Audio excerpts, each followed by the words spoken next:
What is going on, world? What's up, YouTube? It's Zero here. Today I'm bringing you guys a brand new episode of The 8 Below Show. Welcome everyone to 8 Below. Thanks for being here, guys, to the best entertainment-related show here on YouTube. And I'm super excited about our episode here today. We have a lot of stuff to talk about, so let's get into it. Some really exciting news coming out of Bethesda, guys, and no, I don't mean Elder Scrolls 6 or further information of Elder Scrolls 6, which I know a lot of us have been really anticipating.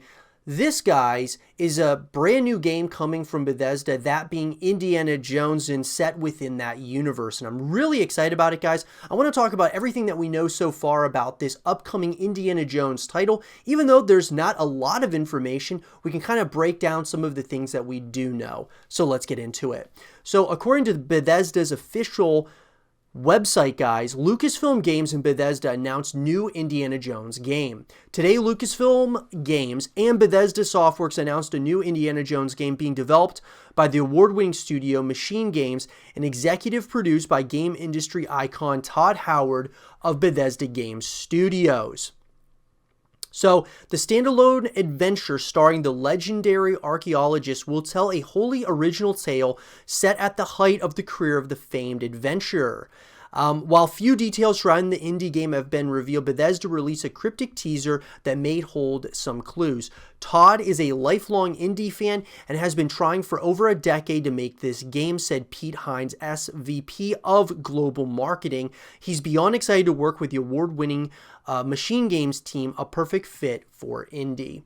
And so obviously, guys, the teaser that was released on Twitter and such, guys, from Bethesda, it pretty much just showed a number of, books and such, and then as the camera pans to the left, you get an image of the hat of Indiana Jones as well as the bullwhip, which was really cool. It's exciting, guys. It's not a lot was told to us through that teaser, but I think, guys, from just some of the images that we got, some of the obviously some of the books that he was reading, it could tell us a little bit more than you might think. In an article that was written by Andrew Webster of The Verge, from the studio behind Wolfenstein. So that's something, guys, that's really, really exciting. Got me really excited as well, because Machine Games are the ones who made the Wolfenstein titles. Bethesda's next project is a big surprise. Today, the publisher teased a new Indiana Jones game. While we don't know anything about the title just yet,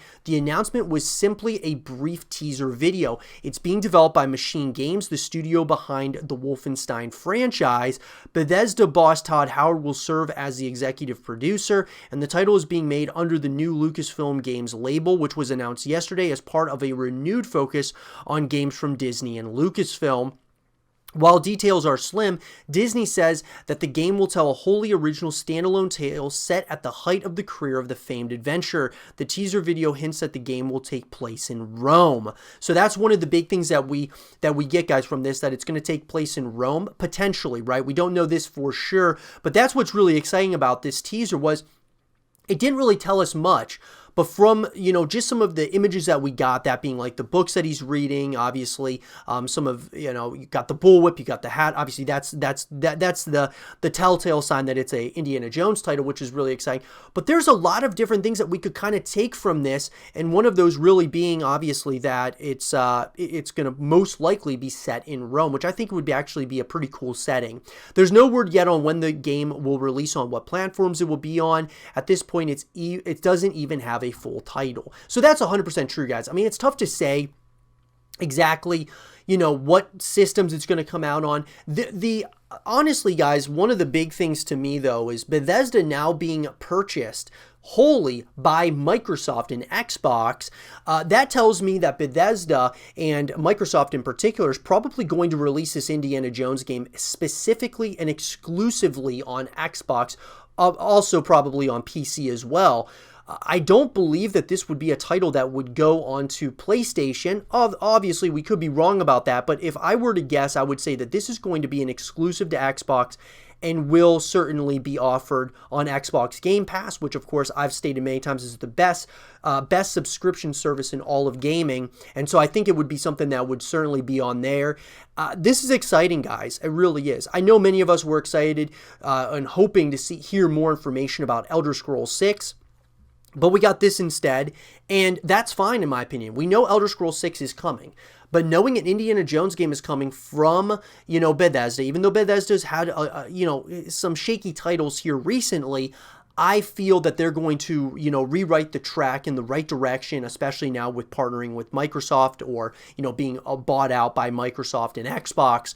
And having Machine Games take the helm here, knowing what they've done with Wolfenstein, this could be something really cool and, probably over the top and things of that nature. But that's all, all that we want from an Indiana Jones game, something that's really fun, maybe over the top, but something that could be something that we could really sink our teeth into and enjoy from a story perspective and from an action perspective and all those things.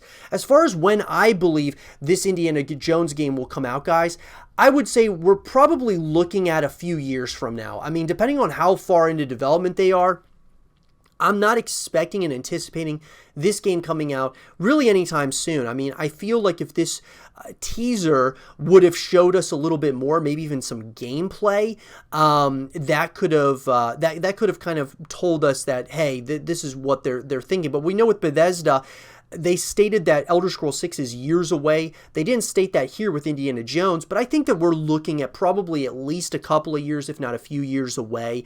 I would say, guys, we're going to find out probably more information. If we don't find out more information this year in 2021, we probably will in 2022, and I would say the game will probably release in 2023, late 2023, or maybe early 2024.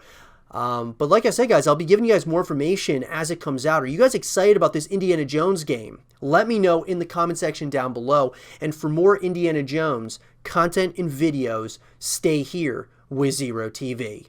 It's been a long time since we saw a continuation of the Unreal Tournament franchise, guys. And I want to talk about that, and I want to talk about, will there be an Unreal Tournament 4? And at any point in the foreseeable future, we can kind of break it down. And I would love to hear your thoughts in the comment section down below. So let's get into it. So guys, if we look at the, the timeline here of the Unreal series as a whole, we will see, guys, that Unreal dates back to 1998. And we got a number started off as Unreal, then it, transitioned to Unreal Tournament, and it's essentially stayed pretty much that way. We got Unreal Championship, Unreal 2, then Unreal Tournament 2004. So they had Unreal, Unreal Championship, and then, of course, Unreal Tournament. And Unreal Tournament 4, guys, is the big one here that I think many of us want to see. It was supposed to come out, guys, but it was a canceled project. I mean, the last time we had an Unreal Tournament title, guys, or Unreal game in particular, was back in 2007. So what happened here, and will we see one in the future? Because I really think, guys, that there's still a really big following around Unreal. People really want to see a continuation here, and they had something special going. The creators of it, or the developers of this title, that being Epic Games, are the ones who might be responsible for, of course, creating it, but also its demise. So that being said, guys, Unreal Tournament is a currently abandoned first-person shooter video game developed by Epic Games. This is coming to us from Wikipedia. It is the 9th installment in the Unreal franchise and the first main entry in the series since Unreal Tournament 3 back in 2007. The game utilizes Epic's Unreal Engine 4 and was to be released for free on Microsoft Windows, OS X, and Linux.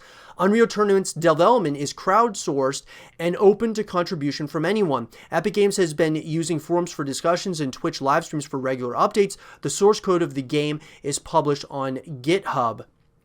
Since July 2017, there have been no new updates. The bulk of the developer team has since transitioned to development and maintain Fortnite Battle Royale. Development of Unreal Tournament was confirmed to be halted indefinitely in December 2018, though the game will remain available in its current state of state to play.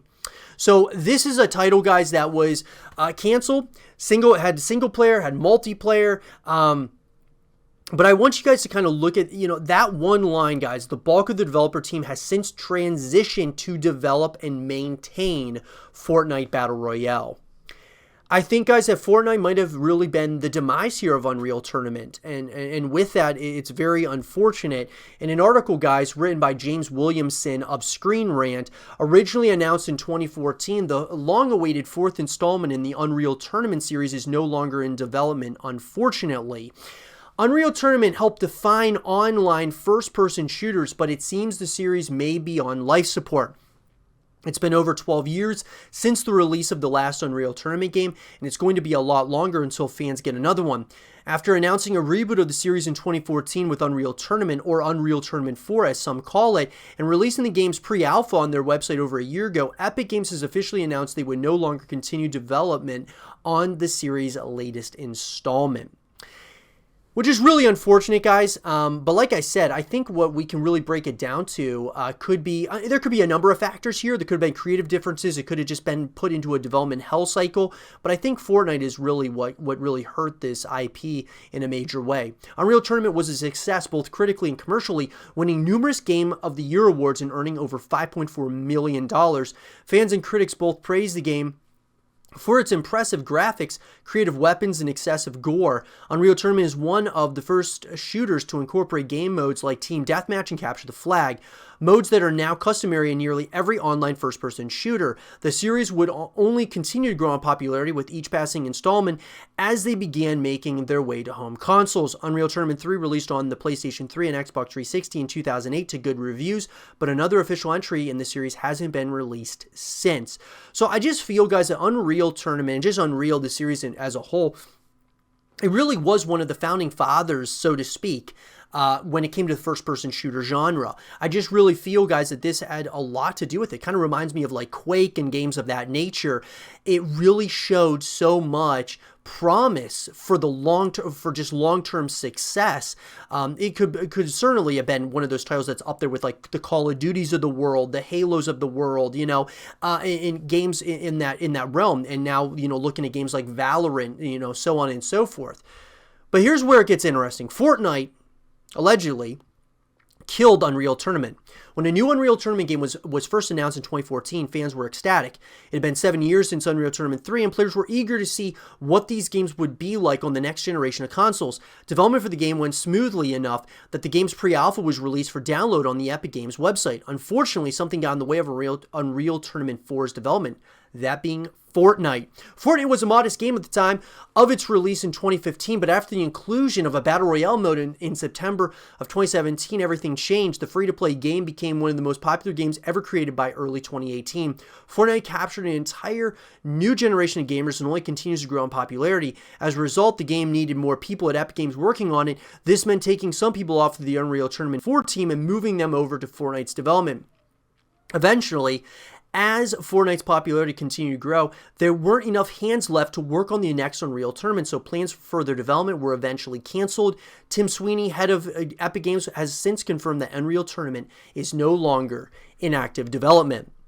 So, look, guys, this news is heartbreaking for fans of the Unreal series, but on the bright side, the pre-alpha for Unreal Tournament is still available for download on the Epic Games website. Seeing as they haven't taken down the demo yet, there's still hope the developer could eventually revisit the unfinished game. That is, if Fortnite's popularity ever manages to die down. And look, that's a big if, but here's the thing, guys. I do believe that there's going to come a point. I mean, Fortnite, we've seen Fortnite kind of dip slightly. Sometimes it's actually dipped in a major way, but, you know, it's certainly dipped from its, you know, once where it peaked as far as popularity is concerned. There's a ton of other games coming into that space. You got Call of Duty Warzone, Valorant, lots of just free-to-play games, as well as other Battle Royale titles as well. So, in my opinion, guys, I think there's a real possibility that Unreal Tournament will see the light of day at some point or another. It just might be until Epic Games continues to grow as a studio, as a development team, and they start putting people back on Unreal Tournament, because I think it could be something really special. Sure, they wanted, and it makes sense that they put all hands on deck with Fortnite because it was so popular and they needed to consistently have updates and things of that nature, but I do think that there is a place where Unreal Tournament needs to coexist with other games in the genre, that being other first-person shooters. It could be something really special, guys, and I just think that this is a franchise that dates so far back, needs to continue, and needs to be supported.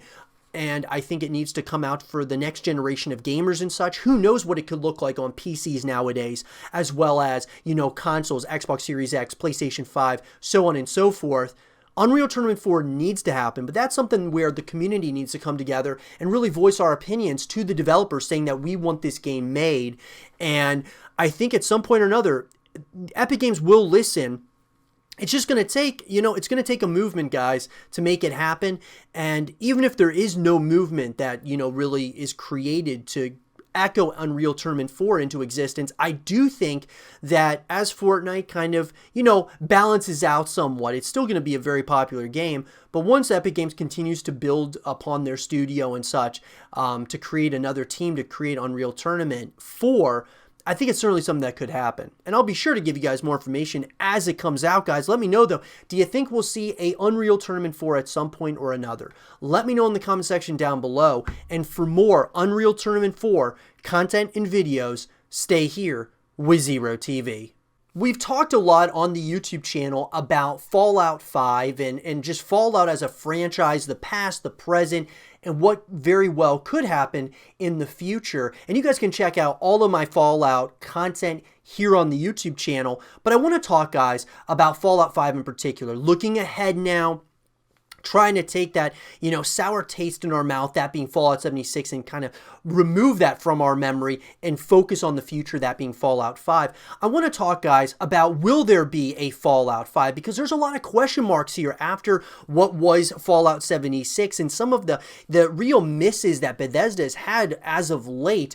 Will there be a Fallout 5? I mean, you have to think that there most certainly will be, but with that, just the shakiness that is Bethesda Studios at this point in time, will we see it? Let's talk about it. According to we're going to begin this information, guys, from Wikipedia. The two things that you have to look at when you look at, is there going to be a continuation of a franchise or an IP in particular? You got to look at two things. Number one is the sales. It all comes down to money at the end of the day, guys. And number two is the critical reception, or just the response that people have towards a game. One of those two things, or both of those things, could be what dictates if there's going to be a continuation or not of a specific IP. So let's talk about the critical response, guys. According to Metacritic, guys, on the PC and PlayStation versions, they received mixed or average reviews, while the Xbox One version received generally unfavorable reviews. The numerous negative reviews from critics led Forbes to describe the release of Fallout 76 as a historically bad launch and to question if Bethesda would consider the property worth saving moving forward. That doesn't sound good, guys. So, according to Metacritic, on PC, it got 52 out of 100, PS4, 53 out of 100, and Xbox One, 49 out of 100. So when you look at that, guys, it was very average at best. You look at Game Informer, 6 out of 10, that's not terrible. GameSpot, 4 out of 10, that's not very good. IGN, 5 out of 10, very mediocre. And PC Gamer, 60 out of 100. So pretty much, guys, average to bad reviews is really what we were looking at. So if we can kind of break that down, you say to yourself, okay, if you go based on just the critical response of Fallout 76, you're probably not getting a Fallout 5. But the second part of that is, of course, the sales. Upon launch, Fallout 76 debuted at third place in the UK's all-format sales charts, beyond Spyro Reignited Trilogy and Red Dead Redemption 2. According to the NPD Group, the game had lower launch sales than either Fallout 4 or Fallout New Vegas. The game saw a price drop in North America less than 1 week after its initial release, with some pundits listing poor sales as a reason for the cut in price. In their respective opening months, the game's physical sales were less than 1/5 of Fallout 4, down 82%, while its digital sales were about half of Fallout 4, which was down 48%. In Japan, the PlayStation 4 version sold 73,489 copies within its debut week, which made it the second best-selling retail game of the week in the country. Superdata estimated that as of the end of 2018, the game had sold 1.4 million digital copies. So, all right, look. We look at the sales, sure, it was down in a drastic way from Fallout 4 and Fallout New Vegas. However, when you look at how many, from just the digital copies, 1.4 million, that's pretty good. Now, is it good for a Fallout game?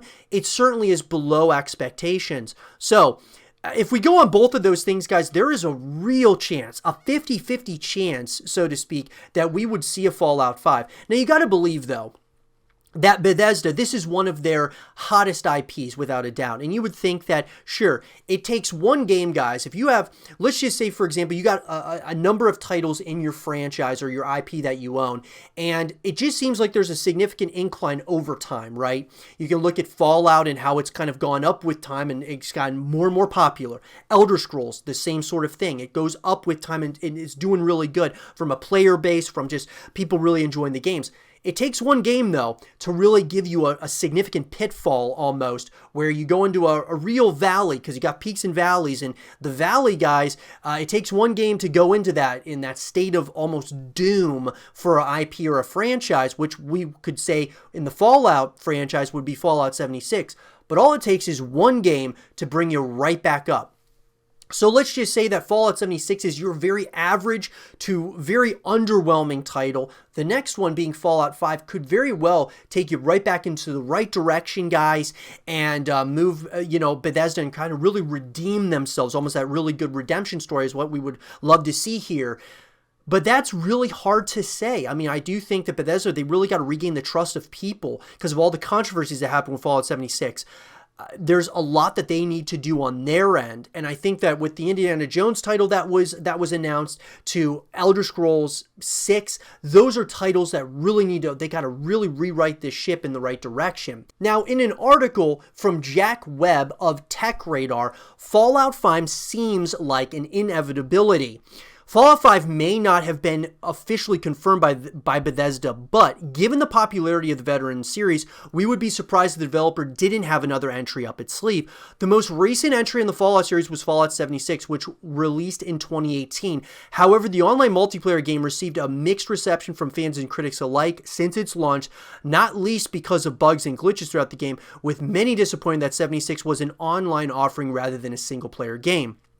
Which honestly, guys, I'm not so much upset about Fallout 76 being an online, game, because I think it's really important that these franchises need to have full packages. They've got to have single-player stories, multiplayer, and co-op modes. And, Fallout up to this point, before 76, was a single-player, story and such, which is fine, but I think having an online place, kind of like Elder Scrolls Online, Red Dead Online, GTA Online, even you look at games like Call of Duty, it's very important that you have multiplayer as well, but it just wasn't done well with Fallout 76. The bugs, the glitches, that was just the beginning of it, guys. There were so many issues with this game altogether, and so obviously it was not a very good entry. It being online, certainly rubs some people the wrong way, but I'm not so much upset about it being an online offering. I just feel that that what it offered was just not good and up to the standards of what Bethesda and the Fallout series has given us. That means it's been 5 years since the release of the last core Fallout game, Fallout 4. So while Bethesda's focus is likely on the upcoming and confirmed Starfield and Elder Scrolls 6, we would expect a new single-player Fallout game to be in the pipeline, though we probably won't see it for a few years yet. So, yeah, guys, you got Starfield, you got Elder Scrolls 6, you got the newly announced, obviously, Indiana Jones. Those are all titles that are probably going to come out before the next Fallout, that being Fallout 5.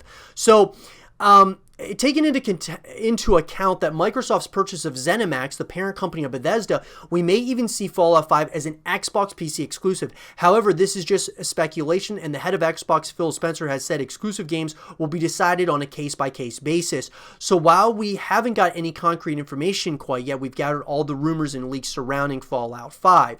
So, obviously, guys, tons of speculation around Fallout 5 and what it could come out. I would not be surprised that Fallout 5 would be a Xbox exclusive, guys, be on Xbox Game Pass. It makes total sense. It would get people to go to Xbox and buy the Xbox, especially if you love Fallout. I think that could be something for sure. Now, the sour taste in people's mouths on Fallout 76, they might think twice, but good reception and good sales, guys, would certainly show a lot of people like, hey, maybe I need to pick out Fallout 5.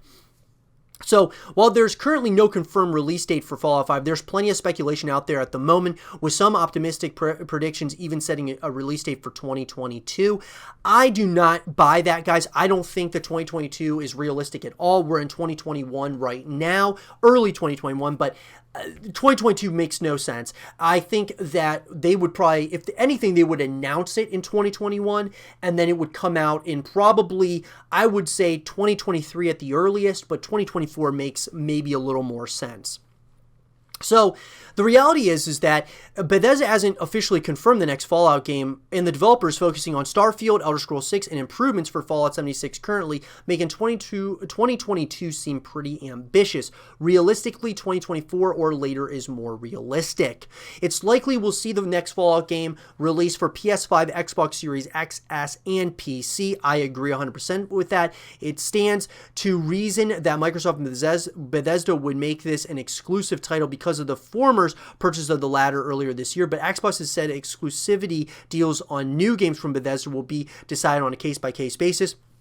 As I said, guys, I mean, I think it would be smart for them to make it an exclusive, but if they want to make sure that this is going to be a smash success, then you release it on everything. You release it on PlayStation and Xbox and PC, because that would just mean that you don't want to take the risk that it's going to, do what Fallout 76 did. As far as the location and setting, guys, all speculation here. If you've ever played a Fallout game, you'll know how much it loves its doomsday, nuclear-ravaged American setting. Fallout games have all been set in a U.S. state, so it would stand to reason this aspect wouldn't change. Fallout 3, for example, was set in Washington, while Fallout 4 took place in Boston. So the other couple that people are talking about is New Orleans and Chicago. Either one of those, I think I would be okay with. I actually feel that Chicago would be pretty cool. Multiplayer and co-op. Will Fallout 5 get multiplayer?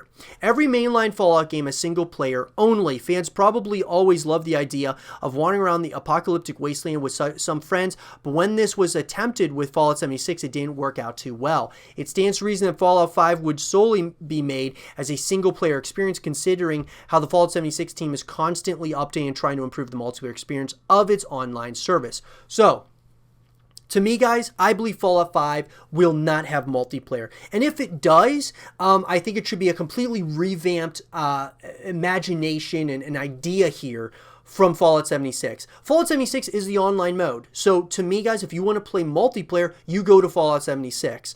I do believe that Fallout 76 needs to become free to play. I think that they need to consistently update and things of that nature to the game, whereas Fallout 5 should just be the single player story, because you already have your multiplayer modes, that being within Fallout 76. But Fallout 5 should just be a single player story. Unless they decide to stop servicing and working on Fallout 76, then you make it a full package in Fallout 5. Make it co-op, multiplayer, and the single player story.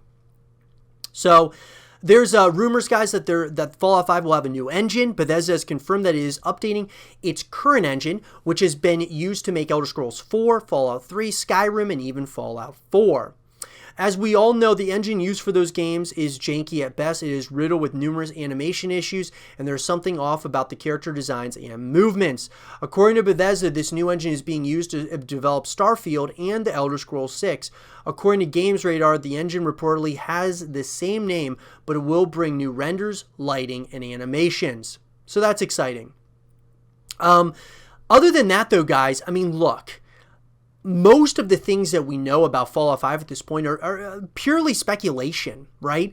A lot of speculation, a lot of, rumblings and talk about what this game could all encompass. But I think, guys, that we really shouldn't be even talking about everything that it encompasses. We should be talking more about, is this game even going to come at the end of the day?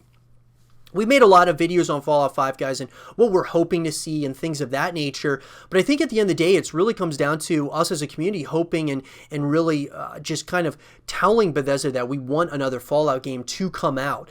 And I think that's what we really got to look forward to and really hope for, that Bethesda goes through with making a Fallout 5, bringing this game out and kind of learning what they did right, what they did wrong, and what they can do better moving forward with all the previous Fallout games, but especially Fallout 76. But let me know, guys, in the comment section down below, will there be a Fallout 5, and do you think it's going to come out at some point or another in the foreseeable future?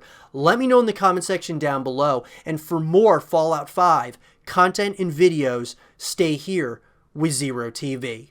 We've talked on the YouTube channel about Prince of Persia and this franchise moving forward, and you guys can check out all of my Prince of Persia content here on the YouTube channel.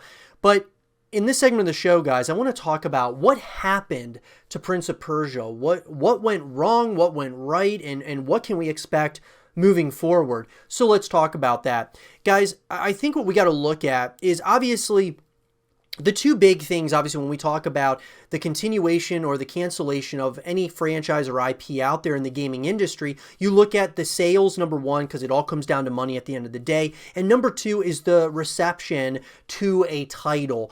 And those one or both of those things can dictate what happens with that franchise in the future. And Prince of Persia is no different. I mean, guys, when we look at the release timeline of this IP, Prince of Persia dates back to 1989, which is unbelievable when you think about it in the gaming landscape.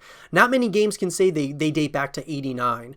But with that, guys, I truly believe that what happened here with Prince of Persia was in the early 2000s to the late, to the late 2000s up to about 2010, when we look at the release timeline, and you can see in 2002 was when it really started. You had the Sands of Time in 2003 and the Harem Adventures in 2002.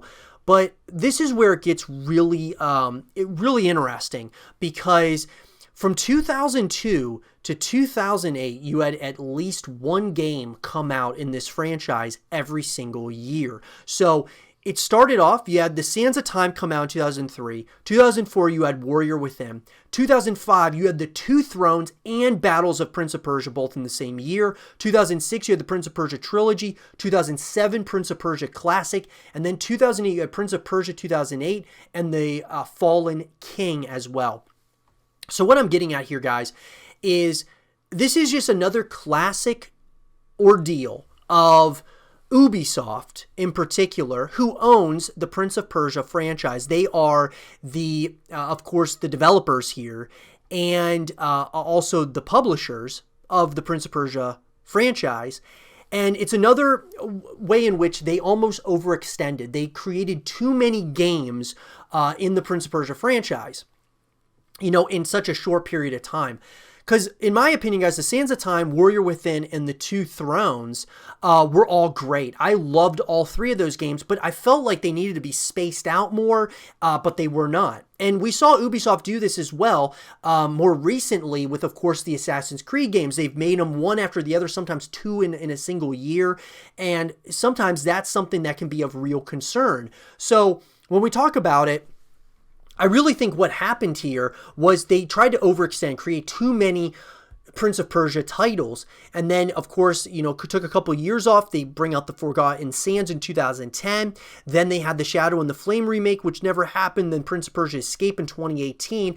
And since then, guys, we've had nothing. So in 2021, we're supposed to begin the Sands of Time remake. We'll see if that ends up coming out or if that's something that is also going to be canceled.